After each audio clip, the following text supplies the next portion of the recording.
Hey, welcome to this wonderful video of us looking at the main subject that I want to cover today, which is really trading back to the mean and then looking at percentages of pushing away from the mean. And what does that mean? So let's look at it. We're always analyzing the 15-minute chart. That's what we're really always going to be looking at for understanding this. And I always like to use the price action that really is most current to really the time of the video.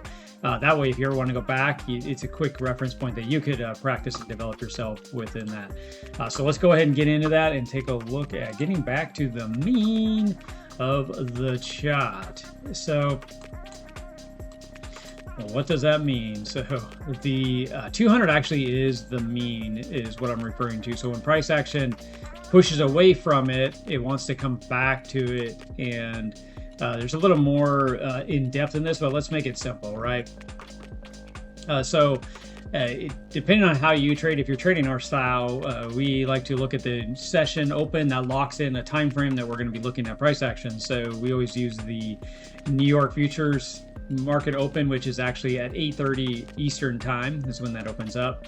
So I marked that here on my charts. I'm in Central time, so it's an hour before. That's why it's at 7:30 when we mark this out. So mark this out, and you can see right up here we have our triggers that we mark on here. Those are Kabroda levels. Not going to go into too much into that right now, but let's go ahead and measure. I'm going to go ahead and start measuring from the 200 simple moving average, and I'm going to measure it up to where price action is as the market gets open. And I kind of want to look at it, be like, are we already too far from the mean where we want to kind of come back, and what are we looking for it to come back to, and then is it going to trade out?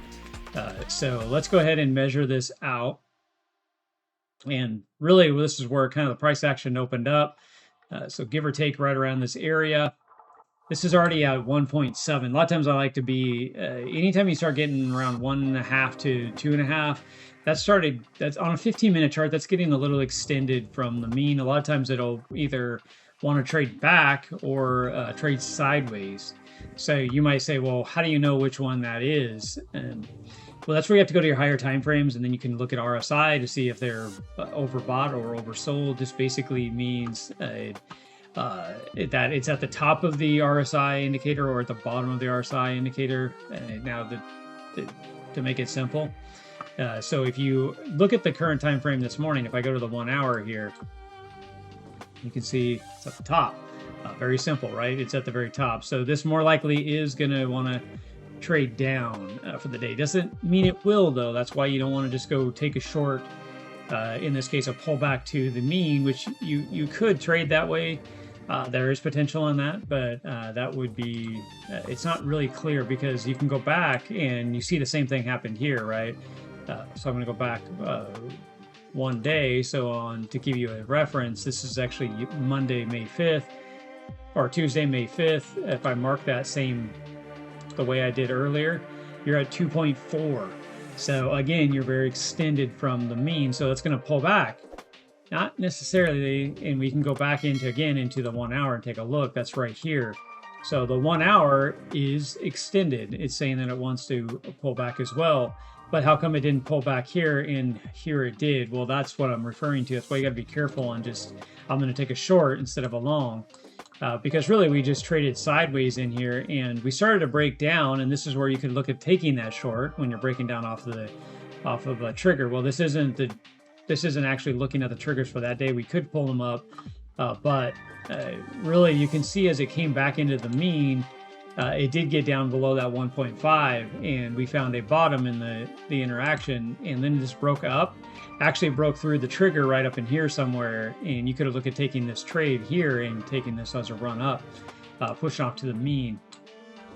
So right now you might be like, well, if you're referring to all this, we're on the mean right now, and this could run today or run right now. So if I mark it, now we're sitting right on it as 0 basically, and I'm saying we can go up to basically 2.5 is where this could go to on the high end.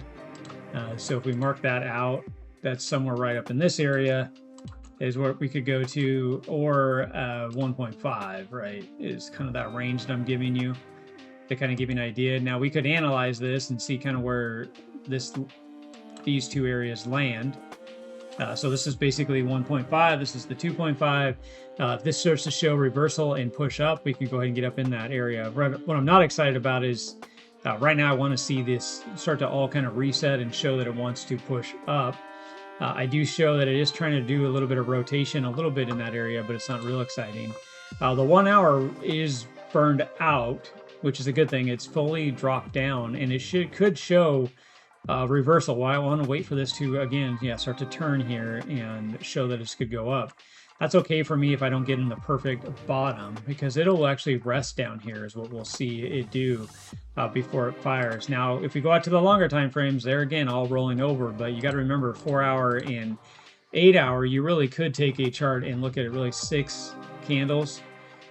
So probably 4 to 6 candles is pretty fair. So 4 to 6 candles, well, if you're in a 4 hour chart, that's 4 times 4, that's 16 hours that a lot can happen. That's 4 more bars that could do sideways. Like here's 1, 2, 3, 4. Well, really it didn't go anywhere, right?